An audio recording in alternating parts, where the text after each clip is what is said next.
Goeiemôre vriende, dit is vandag donderdag die 4de Desember 2025. Kom ons raak net so 'n bietjie stil voor die Here. Here God, dankie dat U deur die Gees by elkeen van ons is. Here, dankie dat U altyd met oop arms ons ontvang. Here, wie ons is, of wat ons verkeerd gedoen het, of wat ons reg gedoen het.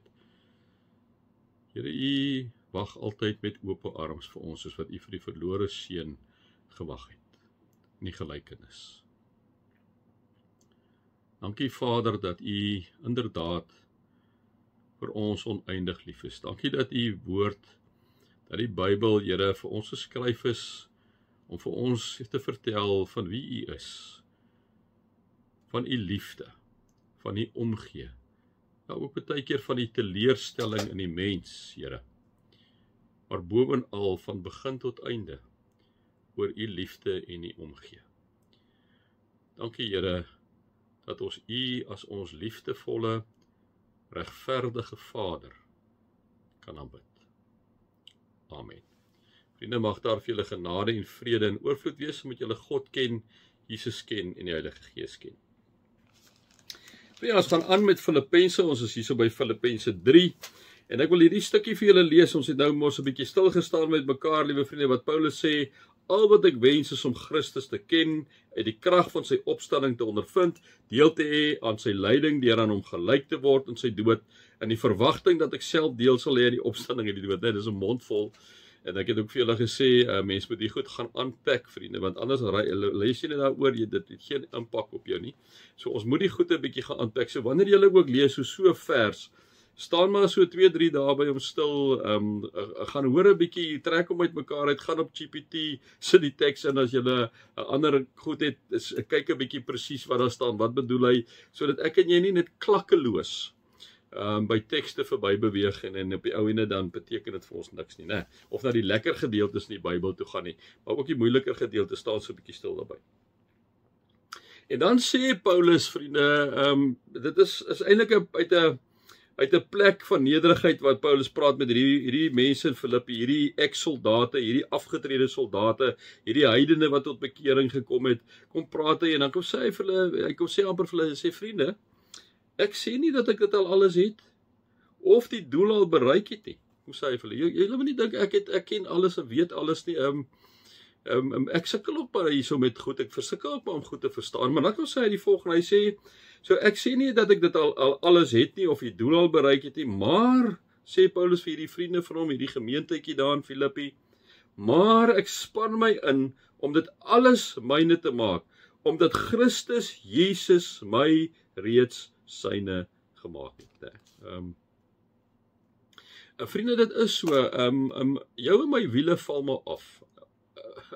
Dis ook ek in die gebed ook gesê, dat God deur die Heilige Gees, die na ons kyk met sagtheid, dat hy die heeltyd met liefde na ons kyk. Vriende, dit is mos nou 'n wonderwerk. Hy sê almagtige God, hy kan doen net wat hy wil met jou en my. Maar hy doen nie, hy gee om vir ons, hy loop 'n pad met ons, en Paulus besef dit ook, liewe vriende. Paulus kry swaars, een van die briewe wat hy in die tronk skryf, is een van sy tronkbriewe, dit gaan nie met hom goed daar nie, liewe vriende, ek bedoel, hy is arrest saam daar so, hy kry amper al swaar daar waar hy is, né, en hy het nog sy hele lewe eintlik swaar gekry, vernaamlik nadat hy op die pad van Damaskus, waar Jesus met hom kom praat het. So, nou kom sê Paulus, hy kom sê, weet julle, ek het toch nie alles, al my daks heeltemal in 'n rou nie, né? Ek sê nie dat ek dit al alles het nie. Die wat hy kom sê, al wat ek wens is om Christus te ken, die krag van sy opstanding te ondervind. Hy kom sê, ek het nie dit al alles nie. Ek sê nie dat ek die doel al bereik het nie, kom sê Paulus. Maar dan kom sê, en ek dink dit is wat ek en jy ook moet, hy sê, maar ek span my in om alles myne te maak. So daai span is 'n werkwoord. So hy probeer sy bes om alles syne te maak. Nou wat beteken dit? Dit beteken, vriende, ek en jy moet kennis hê oor God. Ek en jy moet kennis hê oor die Heilige Gees. Ek en jy, liewe vriende, moet inderdaad die woord van die Here bestudeer. Vriende, ons almal se wiele val af. Ek het vanoggend vir 'n pel van my gesê, ek raak partykeer so teleurgesteld in myself, omdat ek nie, dit is net 'n slap houding van my, né? Vriende, dat ek dit baie keer nie prioriteit maak in my lewe nie, né? Dit is nie asof God my gaan straf of anders na my gaan kyk nie. Dis maar net ek mis uit. Ek mis uit. Wanneer jy in 'n verhouding staan met enige iemand en jy maak nie moeite met daai verhouding nie. Al persone wat uitmis is jy en ek, né? En dit is wat ek maar ervaar, ek mis uit. En daarom kom sê Paulus, weet jy, ek het nie al alles bereik nie, ek het nie al my ducks in 'n rou nie, ek verstaan ook nie alles nie, maar weet jy, kom sê, ek span my in om alles myne te maak, omdat Jesus Christus my reeds syne gemaak het, né? So hy probeer alles te ken kom van Jesus, né? Hy probeer al hierdie liefde, hierdie omgee van Jesus, probeer hy inderdaad verstaan, liewe vriende, want Jesus het hom al reeds syne gemaak, Jesus het al reeds met sagte oë na hom gekyk, Jesus het hom kom red op die pad van Damaskus, toe hy besig was om Jesus se kinders te vervolg, tronke te gooi en dood te maak. Het Jesus hom kom ontferm oor Paulus, wat toe Saulus was, né? Nou kom sê, weet jy, ek kom sê vir julle my vriende, ek kom sê nie dat ek alles al het of die doel al bereik het nie. Maar ek span my in om alles myne te maak, omdat Jesus Christus my reeds syne gemaak het. Ek span my in om alles omdat Jesus, op grond van die feit dat Jesus my syne gemaak het, dit suiwer genade is, probeer ek te weet, ek kom presies, hoe moet ek in die voetspore van Jesus volg, kom sê Paulus vir jou en vir my. En dan gaan hy aan kom sê, hy sê, broers, ek verbeel my nie dat ek dit alles al het nie. Nee, ek moet sê, dis hierdie nederigheid. Here vriende, ek dink nie ek het al alles nie. Maar sê hy, maar een ding doen ek. Ek maak my los van wat agter is.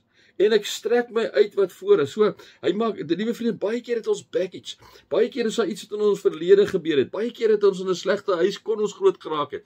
En jy bring baggage saam met jy. Jy's in 'n sleg verhouding gewees of wat ook al. Of jy was in 'n kerk gewees waar jy nie liefde gekry het nie. Geloofsgemeenskap waar jy nie liefde gekry het nie. Shame vir daai geloofsgemeenskap, né? Maar jy het dit bereik en dan of jy dit belewe. En liewe vriende, dan kom sê hy vir ons, weet jy, van daai goed maak ek my los. Ek het dit gesny. Ek los dit agter. Ek gaan nie meer daarna toe gaan nie. Dit is agter my. Ek gaan nou net vorentoe. Ek maak my los van wat agter is. Ek los die baggage daar. Ek bid die bloed van Jesus Christus oor die baggage uit. Ek maak my los daarvan. En ek gaan vorentoe. Ek rig my oë op Jesus en ek probeer alles in my vermoë doen wat Jesus wil hê ek moet doen. Dit is wat hy vir jou en vir my kom sê. Ek maak my los van wat agter is en ek strek my uit na wat voor is. Dan kom sê hy weer, ek span my in om by die wenstreep te kom sodat ek die hemelse prys kan behaal waartoe God my geroep het in Christus Jesus, né? So hy kom sê, weet jy, ek span my in om hierdie hemelse prys te kan behaal. So waarna toe streef Paulus? Hy streef daarna om Jesus al hoe meer te ken en al hoe meer Jesus se beeld te reflekteer in sy lewe, sodat mense al hoe meer Jesus in sy lewe kan sien. So hy maak hom los van die goed. Los van die goed wat gemaak het dat hy nie die beeld van Jesus kan uitstraal nie. Los van die goed wat hom afgetrek het die hele tyd. Los van die goed wat hom eintlik in diepste seer gemaak het en eintlik hom weggetrek het van God af. Hy maak hom los van al die goed. En hy strek hom uit na wat voor is. Ek span my in. Ek span my in, dis 'n aksie, ek span my in om by die wenstreep te kom, sodat ek die hemelse prys kan behaal waartoe God my geroep het in Christus Jesus. Vriende, kom ons maak ons los van enige baggage. Maak jy bely, dit gaan lê dit vir God se troon. Iets wat jou seer gemaak het, gaan lê dit daar. Pleit Jesus se bloed daaroor en sê, Here, dis verby. Dis agter my, dis water onder hierdie brug.